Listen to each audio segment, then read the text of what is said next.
আমাদের ক্লাবের সাধারণ সম্পাদক বাচ্চু ভাইয়ের উপর যে বর্বরিত হামলা হয়েছে তার প্রতিবাদে আমরা আজকে এখানে দাঁড়িয়েছি।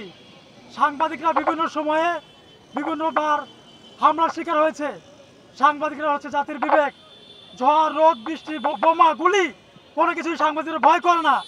সেই সাংবাদিকদের যদি হামলা করে দমাতে চান তাহলে সেটা আপনাদের ভুল ধারণা ছাড়া আর কিছুই হবে না। সাংবাদিকরা কাউকে ভয় করে না, কোনো জুলুমের সাথে আপোষ করে না, কোনো অন্যায়ের সাথে আপোষ করে না। আমরা বাচ্চু ভাইয়ের উপরে যে হামলা হয়েছে সেটার জন্য থানায় মামলা হয়েছে। আজকে 5 দিন চলছে, কিন্তু আসামিরা ঘুরে বেড়াচ্ছে, তাদেরকে গ্রেপ্তার করা হচ্ছে না।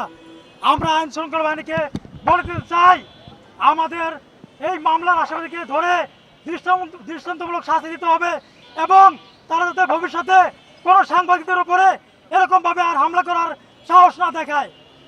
আমরা আইন প্রশাসনকে বলে দিতে চাই, আপনারা বসে না থেকে আপনাদের কাজ করুন। বিভিন্ন সময়ে সাংবাদিকরা নির্যাতিত হয়েছে।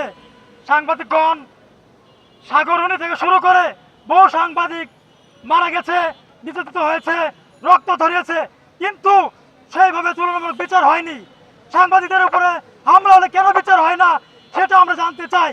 আমরা স্বরাষ্ট্রমন্ত্রীকে বলতে চাই, আমরা আইন প্রশাসনকে বলতে চাই, আমাদের এই হামলার বিচার দ্রুত হতে হবে।